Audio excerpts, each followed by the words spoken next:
So thank you very much for being here and sharing your success stories with our audience. We want to know something about your childhood, family background, and then education, and also what kind of person you are. First of all, Bismillah ar-Rahman ar-Rahim. Before I answer your question, I would like to take a few seconds just to make a couple of courtesy calls. At the outset, I would like to thank you, Didar Seb, and your team for organizing this event. ACE and I are honored to be here today. Thank you for inviting us. Personally, I'm humbled. Secondly, on behalf of ACE, I would like to say that it's a privilege to be here today. I believe there are more worthy candidates to be sitting in this chair, but thank you again for considering ACE and myself. I am a representative of ACE today here, and again, my big thank you to my team. Some of them are sitting here, so thank you for doing all the hard work and putting me in the hot seat. And last but not least, I would like to thank all of you, the participants. And I've seen today some friends that I haven't seen in years. I will not mention names, but they know who they are. Thank you for coming. Again, thank you for honoring me. And I hope that what I will share today will not disappoint you, and hopefully you will leave with lessons learned that so far I have learned from my experience. So once again, thank you very much. And again, from the bottom of my heart, I'm truly humbled to be sitting here today. Thank you. Thank you. My childhood. I was born in Kabul in 1980, so you now can tell how old I am. I was a year old when my family ended up migrating to Pakistan because of what was happening in Afghanistan. I lived about 14 years in Peshawar as a refugee. Did most of my schooling in Pakistan. Then I got an opportunity to go to Egypt, finish my school there, did a couple of semesters of my college there, came back to Peshawar, finished my college, and then I went to and got an opportunity to go and do my master's in London. I was in London for about 2 years. And then I returned to Afghanistan in 2003, and since then I have been in Afghanistan. My childhood memories, I mean, what I can recall is mainly waiting to return back to Afghanistan because our families kept telling us, sooner or later we're going to go back to Afghanistan, today, tomorrow, and 14 years, and then of course college started. But it was a humble life, and I'm very thankful for it. Learned a lot from it. Nothing to complain, but it's good to be back in our country and be here today. Thank you very much. Thank you very much. So, one thing I know, I want to ask about your hobbies and interests. One thing I know that you are not interested. Your hobby is not photography. That I could find it out. But tell us about some of your hobbies and your interest, like a normal person, not like a businessman or not like a entrepreneur. Well, my hobbies, I mean, with time they change as we grow. Our hobbies change. Since childhood, was very interested in reading books. Was very active in school sports teams, even in college and university. I love playing volleyball. We still have a small volleyball court in our office. Once in a while we get a chance to play. I play table tennis, badminton once in a while. But mainly, aside from business, I mean, I like to read. I love traveling. As whenever I get a chance that I can travel to a new place, I utilize that chance because I think, from my personal experience, I think you learn a lot from your experience of traveling to other places and experiencing those cultures. From a hobby and it might be shocking to some of us, but I also like cooking once in a while. So, how do you rate this food of Safi Landmark today?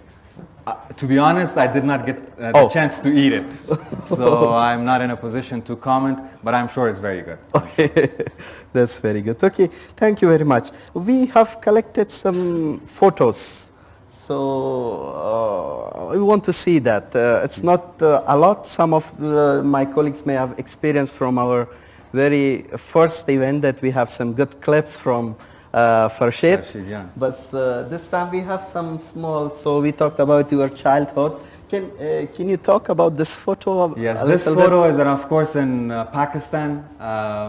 That's most probably I'm 6, 7 years old. The first photo, please. And of course, obviously, the person sitting beside me is my father, a very young man at that time. And this is Pakistan. Okay. Next one. A very good friend of mine sitting in the middle. My a younger brother is on the left and I'm on the right. Okay.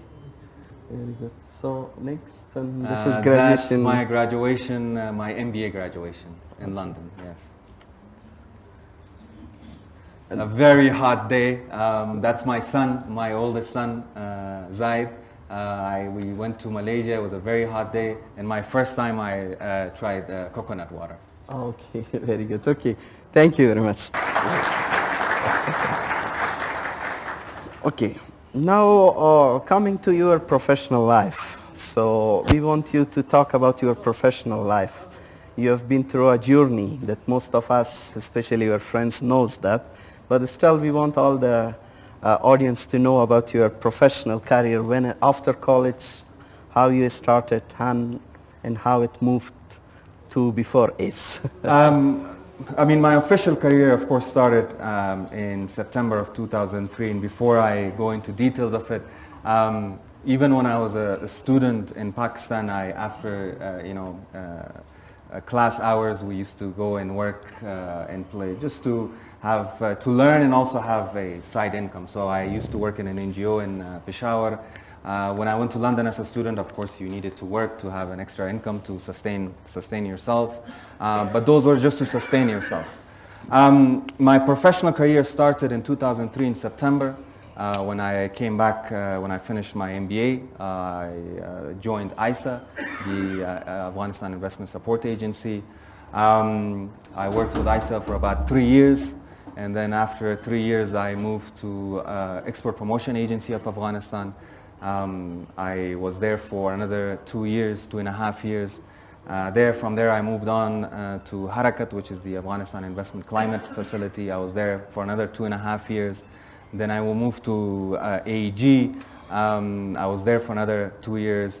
And now, for the past 3 years, I'm busy with Afghanistan Center for Excellence. So I started with serving the government. I went to the non-governmental sector, which is the NGO. Then I came to private sector, and then started our own thing, which is now ACE. So I've over 11 years of career with the private sector, with the government, and the NGO sector in Afghanistan. Okay, that's good. Again, we have some photos because during your tenure, you had some very dramatic successes that you brought it to Afghanistan. We want to also see some of those photos as well. And you please talk about this them. This picture, as you can see, a very young version of me. This is 12 years ago. The person standing beside me is Kazimisseb, Shahid Kazimisseb. He was the Minister of Commerce at that time, and he requested me to translate his speech at that time. So that's why I'm standing beside him. But this is 12 years ago. 12.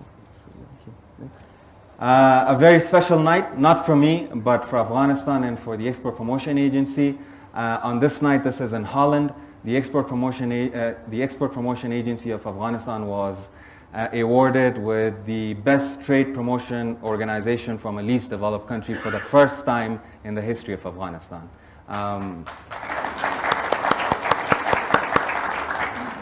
Another memorable night, this is Domotex in Germany, exhibiting Afghan carpets. On this night, I believe this is 2008, a carpet from Afghanistan won the best modern design carpet for the first time in Domotex.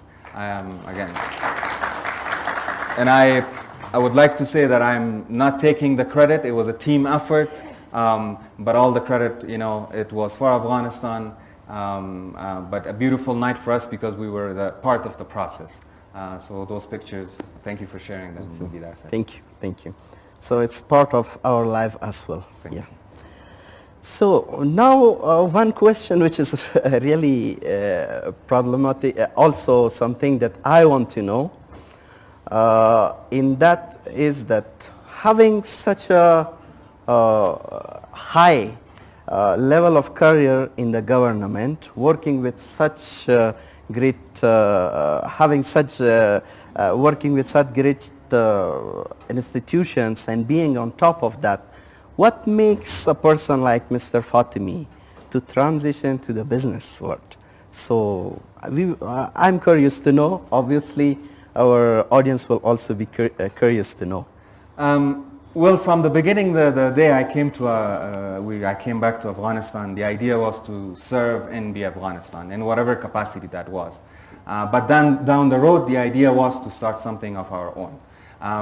But at that time, I think serving the government was a priority, and I ended up working with a great institution like ISA.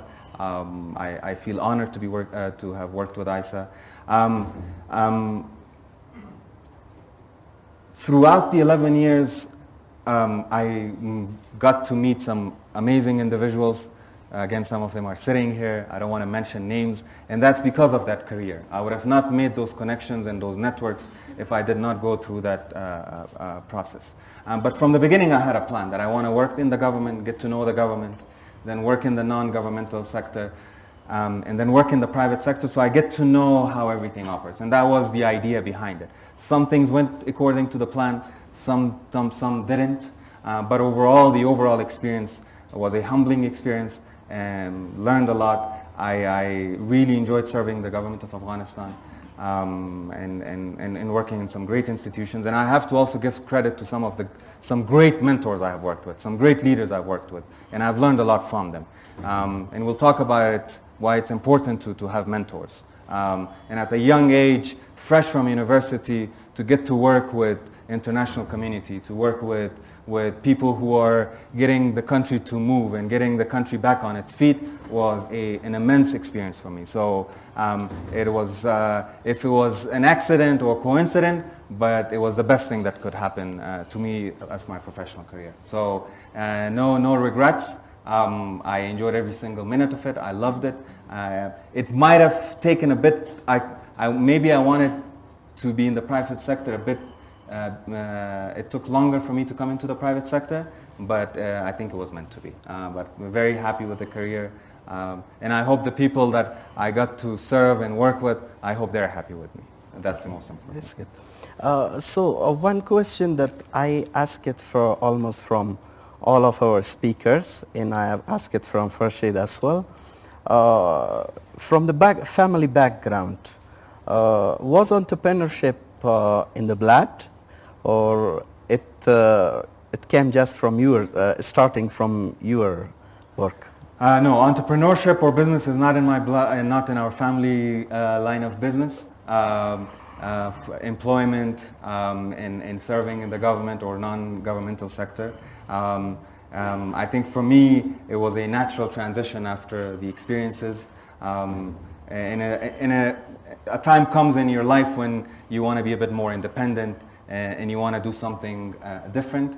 And again, throughout these 11 years, one thing I've learned, and maybe we can discuss it maybe in detail, is it gave us the opportunity, or at least to me, to keep reinventing ourselves.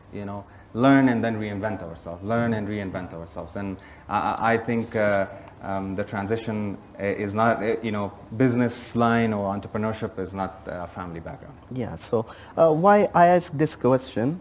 Because we are living in a country where people believe that business comes only by tradition. So if your grandfather is a businessman, then the father becomes the businessman, then you are becoming the businessman. But we have seen, like your example, like Farshid's example, like Sanzar Kakar's experience, that no, you can start it from anywhere. You can be the businessman grandfather of your children. So this is something that we want to insist on for our audience and especially for the youth, that it's not that always you should come from a family of businessmen. You can just start your business. Okay, so now let's talk about this, that why entrepreneurship, especially in this point of time, is some needed for Afghanistan. Is it needed or not needed? So we want to discuss about that. Why entrepreneurship? Why in Afghanistan? And who can be entrepreneur? Who cannot be? Well, anybody can be an entrepreneur. I mean, entrepreneurship is about seeing an opportunity, having the willingness to take the risk and then turning that opportunity into a possibility or reality. The key factor for an entrepreneur is that risk factor, willing to take that risk. Some people are afraid of that risk because they're comfortable in that comfort zone. They don't want to push themselves. If you're willing to take the risk, you're an entrepreneur by nature. When it comes to Afghanistan, I think if Afghanistan has to stand on its feet, it's going to be through private sector development. And if it's going to stand on its feet, it's by creating jobs. And we can create only jobs by creating businesses, by creating small, medium enterprises, so we can get people to busy, so they can have a decent means of living within Afghanistan, so they don't consider leaving Afghanistan. And I think the youth are the key. The capital, the human capital, is the must for Afghanistan to stand on its feet. So leaving is not an option. Entrepreneurship is the way forward. Government can provide the platform, government can provide the guidelines, but it cannot create jobs, the jobs that are needed to sustain Afghanistan's economy. And that requires small, medium enterprises to stand on its feet. There will be ones that will succeed, there ones will be fail, but that's part of the process. But right now, Afghanistan needs its youth and its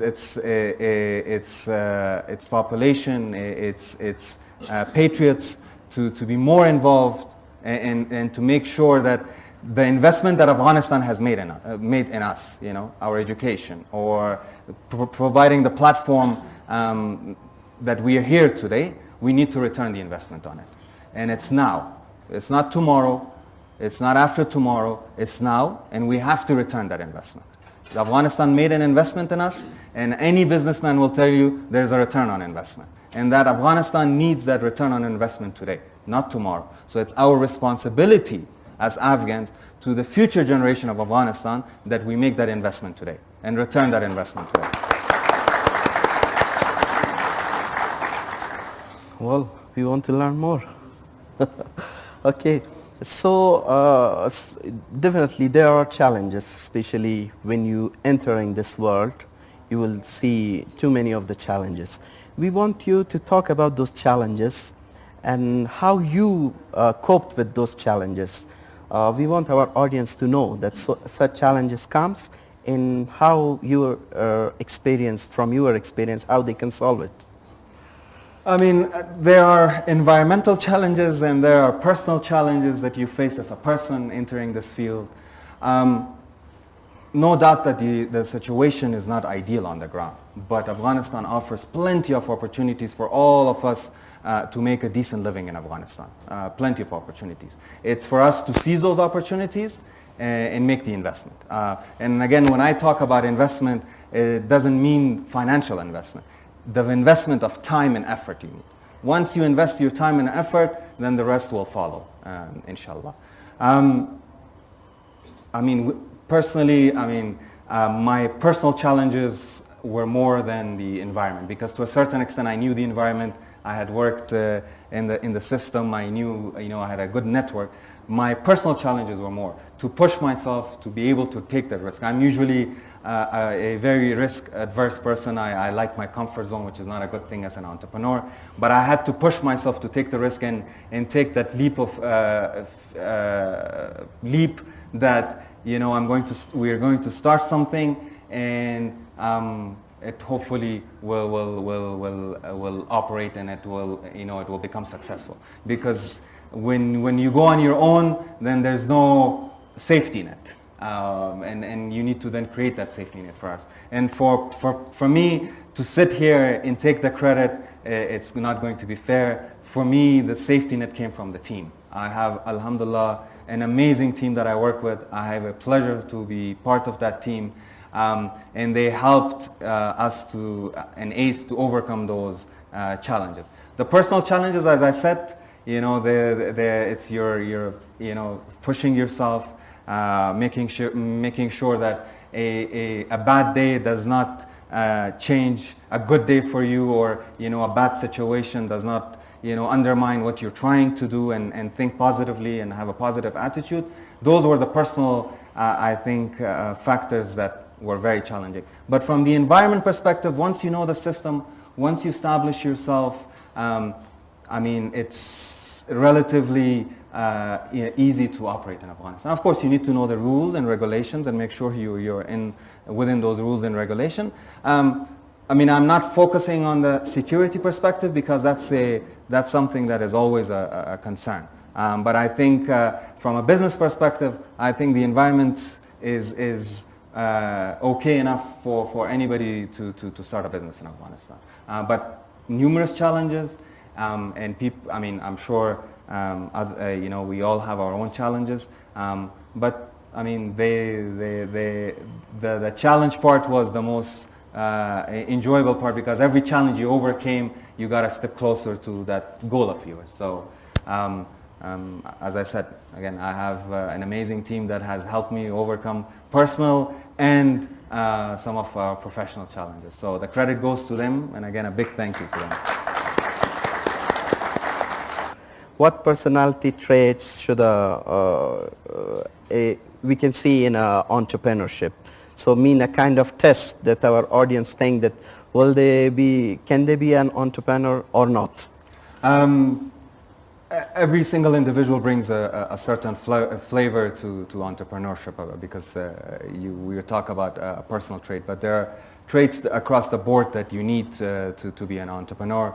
And in some contexts, Afghanistan requires an extra layer of traits, because you're dealing in a different environment.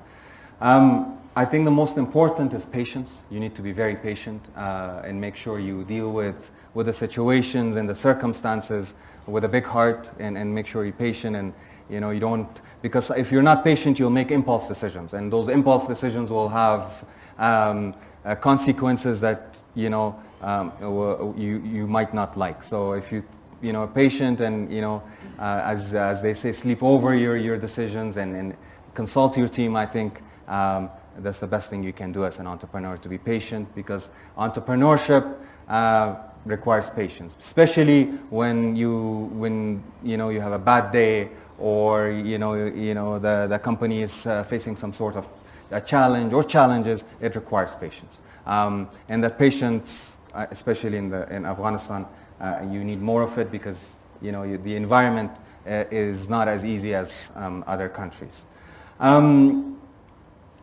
In regards to the personal traits, what I think an entrepreneur should have also is the fact that you need to be able to trust people around you. The team you're going to work with, you need to trust them. If you can't trust your team, then you have a problem. Unless you trust your team, then you cannot bring together the team to move forward. You can, as an individual, you can have an idea, but it's going to be the team that is going to implement that idea. As a single person, you will never be able to implement an idea or establish a company and then operate the company and run the company and make it successful. It's a team that makes that possible. So it's very, very important that you can trust your team and you have that willingness to be able to grant them that, so they can trust you and you can create a bond and trust them. And I think that's very, very important.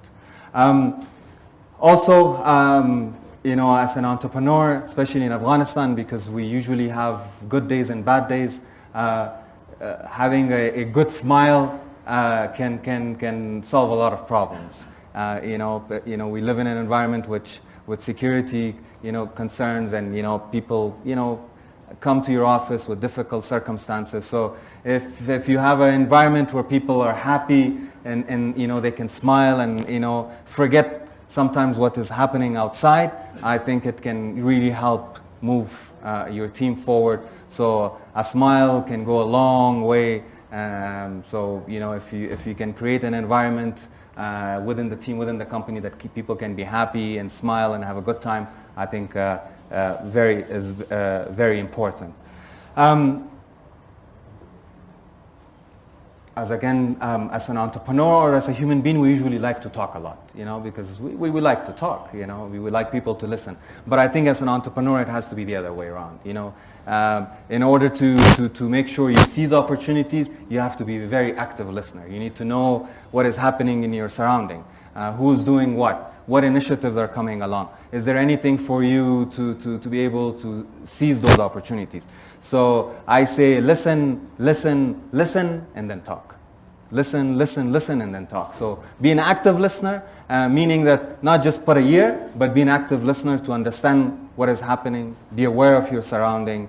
And I think in the context, again, of Afghanistan, it's very important that you listen to people so they can explain their idea or, whatever they have.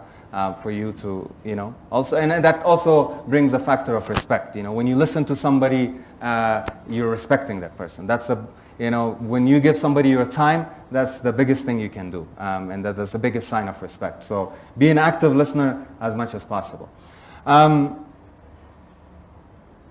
As an entrepreneur, don't chase the money.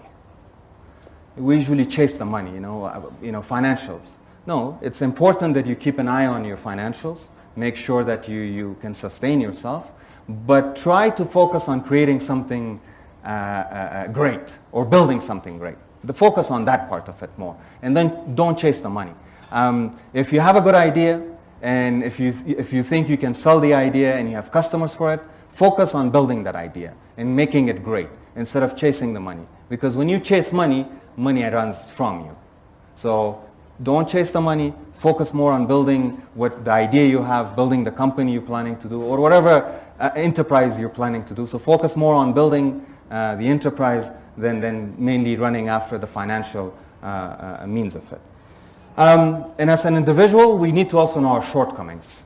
We're not perfect as human beings. And as entrepreneurs, regardless of how many years of experience, we are still, will need people to help us grow an idea. So never have this attitude that I'm an expert in all fields. I can do finance, I can do marketing, I can do branding. No, you will need help.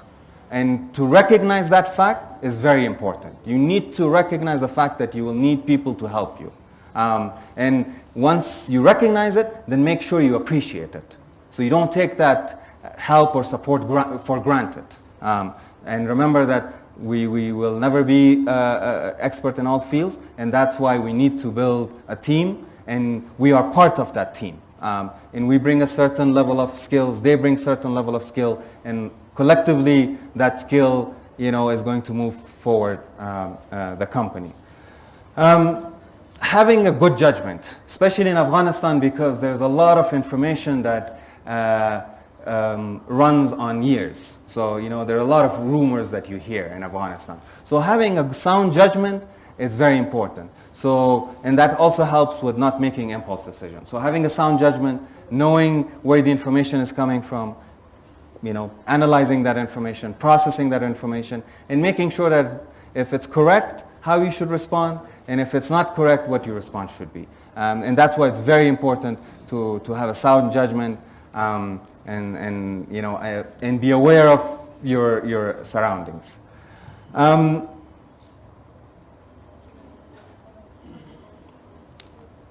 And we can, as an entrepreneur, we can always, go and impress a client by saying we're the best, we will give you the best service, but by the end of the day, your words will fall on deaf ears.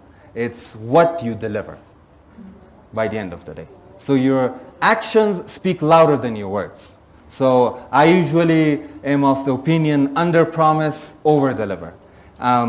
So it's very important that if you're claiming to be the best, make sure you deliver the best also. Because if you don't, then you have already created a bad taste or a sour taste for the client, and they will never come back to you. So it's very, very important that you let your actions and your efforts speak for you. And by the end of the day, again, last but not least, lead by example. So it's easy to say, this is what I'm going to do, how I'm going to do. As a team, this is what we're going to do. But if you lead by example, people will follow you. So those are some of the traits I think I've personally have learned over the years. Others I have to learn. But as a team, we bring all of those skills and trying to move forward. Okay. Thank you very much, Mr. Fatimie. Okay, so we are coming to an end, but before that, I just have one question, and then we give you a chance to talk openly, because so far your all talks was directed by me. So now I want you to be to your own director, but just answering this final question. Once before, we did not have this era of entrepreneurship and startups in Afghanistan. There were no so many facilities. But now we can see that surrounding the ideas, we have also some examples of support there. So how do you think about the current environment for starting a business compared to before? And after that, you're free to just talk your mind. Perfect. I think it's great to see that since last year, especially beginning of this year, there's a lot of hype about startups and entrepreneurship. I think it's very, very important that we create that awareness and help people understand that, if they have an idea, they have a platform, if that's Startup Grind, if that's Founder Institute, or that's another platform they can go and share their ideas, if that's Eptekar, that they will, get some sort of a safety net, or as they say, a incubator where they can run their ideas and see if this idea is going to become successful. I think it's very important, but we also have to keep in mind that not all ideas are going to succeed. Some of them are going to fail, some of them are going to take time to succeed, and that's why patience is required. No idea overnight is going to become successful. So patience, if you're confident about your idea, make sure you get the necessary skills, you make sure whatever safety nets or support initiatives that are available, you go through them, you learn from them, and then trial the idea. But don't be disheartened if the idea does not pick up suddenly, or if it's not a success, because out of 10 ideas, usually 2 ideas will become successful. So, and that's why dealing and how you handle failures is the key to entrepreneurship. It's not the successes, but the failures that determine your successes. Every failure is gets you closer to a step closer to success. Every failure makes you learn a new lesson and gets you closer to your success. So don't be disheartened. Come up with ideas, but make sure you understand that an idea needs to go through a process, and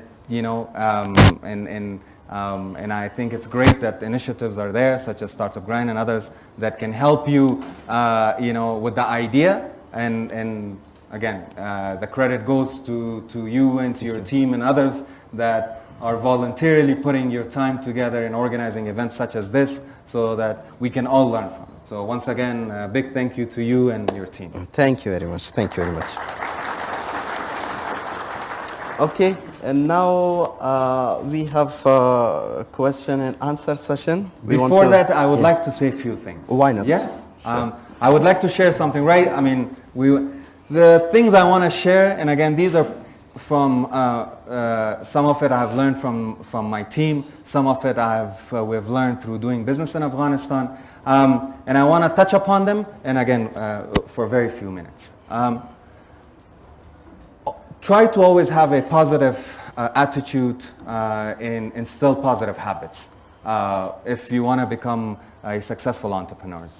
Especially, as I said, it helps you to handle failures. It will help you overcome challenges when you have a positive attitude, behavior, or habits. Habits could be very different habits. Habits could be, playing sports, and getting your mind off, or going to the gym, or reading, or doing something, but instill positive habits because it will help, because entrepreneurship is a full-time job. It's not 8 to 5, it's not 8 to 4, it's 24 hours. You will always be thinking what needs to be done next, and that requires a healthy mind. And a healthy mind requires that you have a positive attitude and habits.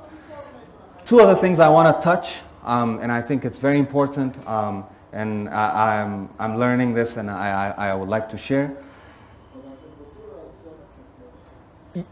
As I said, there's a distinction between personal and professional failures. Personal, you have to handle them, you have to deal with them, and you will learn from them. But professionally, as a company, the failures you face, you need to overcome them as a team, because you're part of that team, and your team needs to learn from it. It's not just for you to learn, but for the whole team to learn and for them to grow. And for that, you need to have a learning organization. Why a learning organization? A learning organization means that a company where every single team member is learning from everything they do every day. And that's very, very important. When you have an organization where people are not learning, that is going to be the downfall of your organization. The moment your organization stops learning, it's going to have the downfall. So make sure you nurture an environment where people can speak their mind, where they can share ideas, and they can openly share their concerns in the team. So you can learn from them, because you learn from mistakes, you learn from failures. So if possible, nurture an environment of learning and continuously learn from each other. And I think that's very important in Afghanistan. And the final thing I want to say, and that is entrepreneurship. We're all entrepreneurs, and it doesn't matter if you have a full-time job or you're a businessman. Entrepreneurship is willing to take a risk. So if you have even a job and you're taking a risk, you're still an entrepreneur. But it could take time for you to become an entrepreneur on your own. But there's nothing wrong to having a full-time job. If you love what you're doing and you're learning, believe me, it will help you down the road. Those experiences will help you build a successful company. So there's nothing wrong to have a job if you love doing it. If you long-term plan, learn from those. And again, if you have a job where you're learning and you're fairly compensated, it's not a bad deal. You're learning and fairly getting compensated for it. But have a plan in your mind that down the road, these are the experiences that are going to become handy for me, and I'm going to learn from it. So again, entrepreneurship is great. The satisfaction that you get when you build something small and it starts to stand on its feet, it's great. But those experiences you will have from your career will come very, very handy when you establish your own thing. So again, there's not a perfect formula for entrepreneurship. It's just making sure that you are always nurturing an environment of a learning and trust. And the final thing from my side, empower your team, trust them, and invest in them. If you're here for the long term, if you want your company to be around 20, 30, 40, 50 years, and you want to hand over this to your kids in the next generation, continue to invest. The initial investment is just the initial investment. Invest in your team. Empower them, trust them, delegate as much as you can, and invest in them as much as you can. And believe me, that return on investment is worth, it's just priceless. So make sure that the initial investment is not just in capital and establishing, but you also invest in the team that comes around you. So thank you very much. Thank you very much. So Mr. Fatimie has an initiative in ACE, which is named, I think, don't let the food go to waste. Don't let good food go to waste. Go to waste. So we want to share some photos from that, and I want Mr. Fatimie to put some light on that initiative as well. We operate in a community, and it's our responsibility to give back to the community as much as possible. Within ACE, my team continues to push me in the right direction, and again, the credit goes to them. So we started a small initiative called Don't Let Good Food Go to Waste. We work with wedding halls, and any excess food that is good food, that is not touched or is still fresh, we pick that food up, we put them in small boxes, and we go and distribute them wherever we can to less privileged members of our society. So right now it's on a pilot phases. As you can see pictures, we try to do as much as we can, that instead of that food going to waste, we pick that food and deliver it to the communities and the families that need it the most. And again, this is, I think, it's our responsibility to give back to community. And again, the Darsab and his team are the beacon for this, because as we have a consultancy firm, they have a consultancy firm, and they do the same. You know, this event today, they put their volunteer time to organize events on this, and this is giving back to the community. Thank you. So that's our small token back to the community. I hope we can do more. And again, and this comes from the concept of that we need to be socially responsible. Yes, we live in a business environment, more, free market, but we have social responsibility. So I think as entrepreneurs, we need to be entrepreneurs for change, positive change, and change agents. And I hope we can, build on this, and other partners can come in so that we can make this initiative bigger and bigger, inshallah. Okay, thank you very much. We want to thank you for this great work. Okay, so now we give this time for audience to ask questions. So anyone want to ask the first question? Yes, Mr. Anil Kasumi, as always, the very first hand. So I hope easy questions. I had started once before when there were lots of aid money in market, but did not succeed. Startup grind makes me to think of starting once again, but I am afraid that how will I succeed while the aid money in market has already decreased? Thank you for the question. I think it's a very valid question and a very important question. There are two things.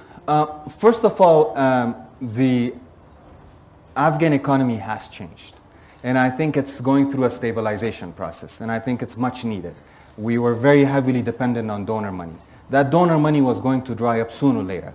So to be hooked on that money, and then that wasn't, I would say it's not the real economy. It was an economy that was created around the transition phase, and I think now we're going through a stabilization process. Yes, the economy has taken a dip, but if you have a good idea, you still have over 30 million people living in Afghanistan. They're still buying, they're still living in this country, they're still going outside, they're still interested in quality products, they're still interested in quality services. So if you have a good idea, and you believe that you will have customers and you can sell that to customers, you should not be worried about it.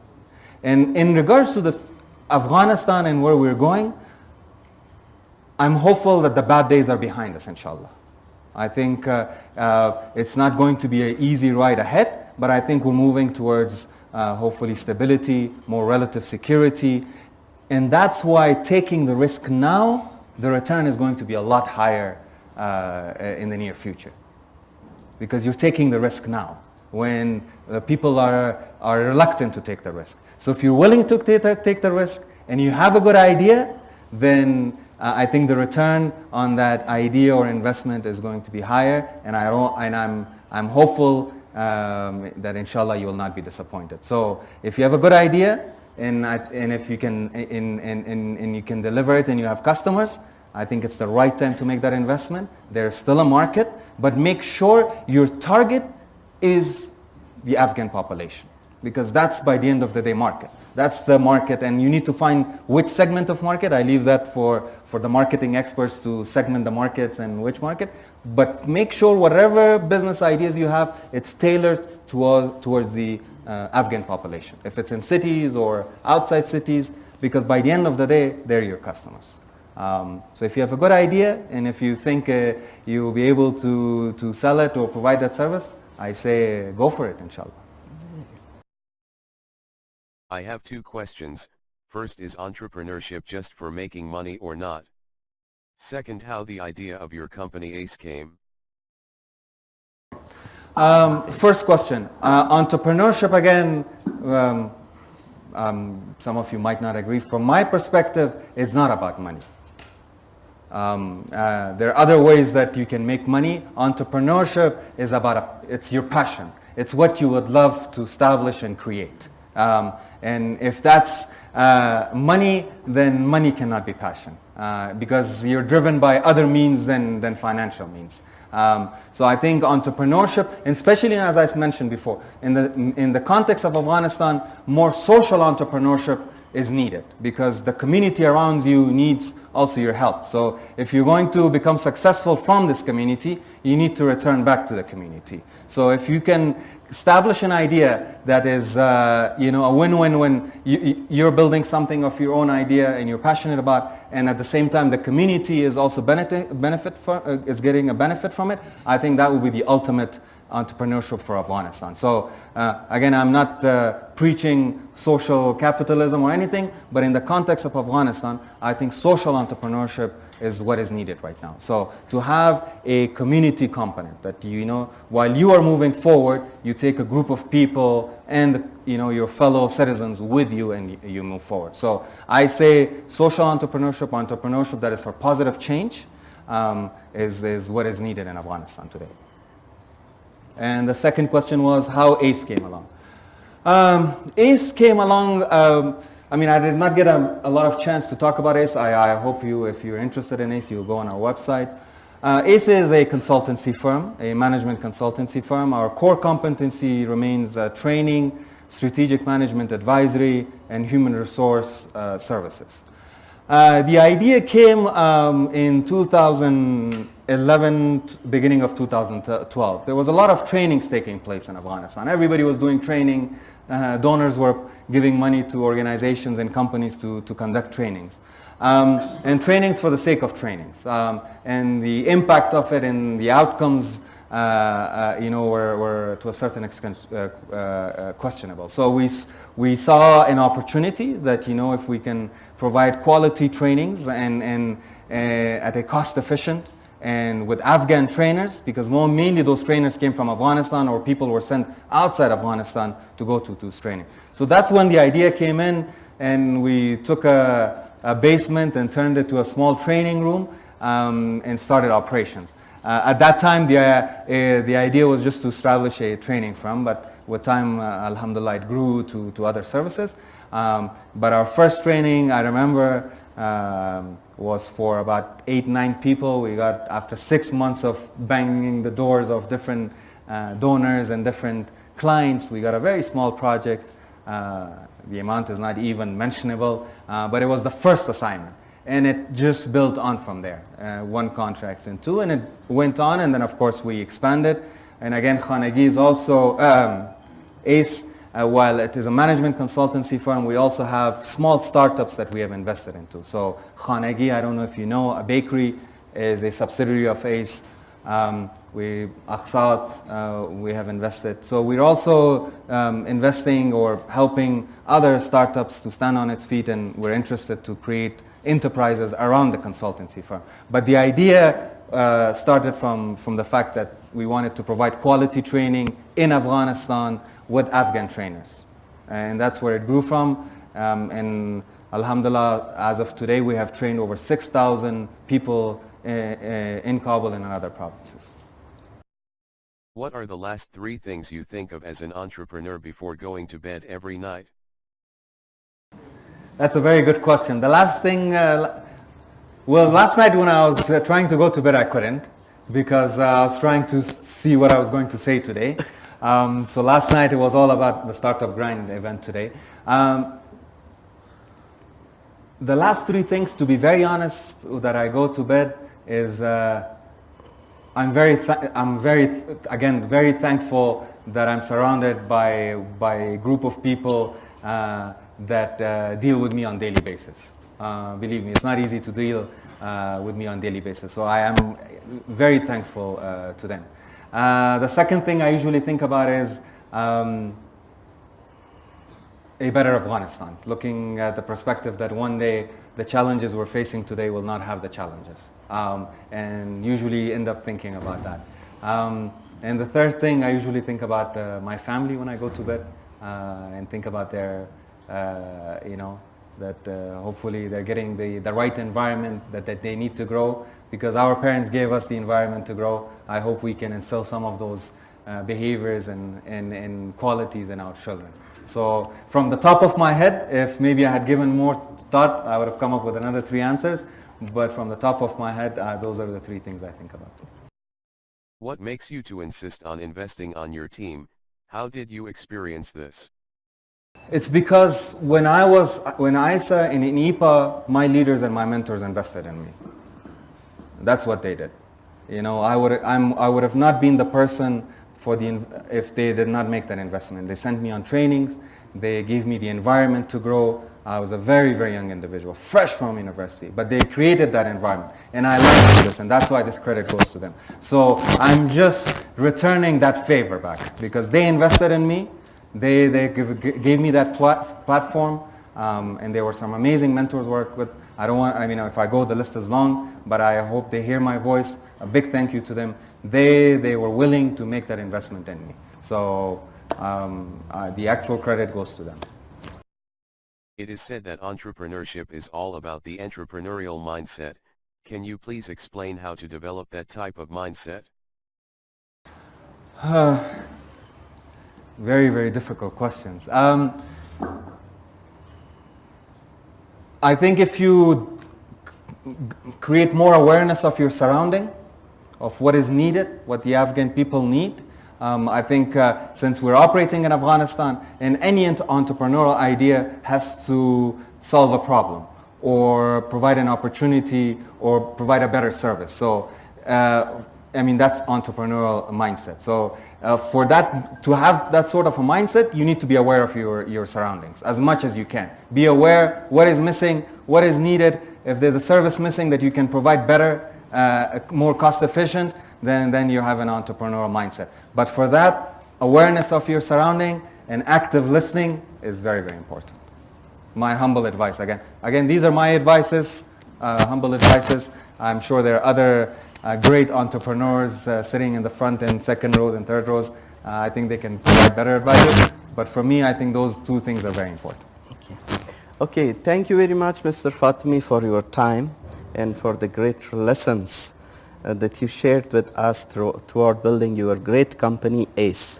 So we are happy to have you here, and I'm sure that in upcoming programs we will once again ask you to come here and share more and more the new experiences and now things. So before ending the session, I would like to thank some of important people and entities in this program who makes this possible. We would like to thank Salat for being the prime sponsor and being the reason that jointly we can work the financials of this event. And I would like to thank Safi Landmark for being always very kind in allowing us this beautiful venue. Also the Startup Grind volunteer team and everyone who came here. Thank you very much.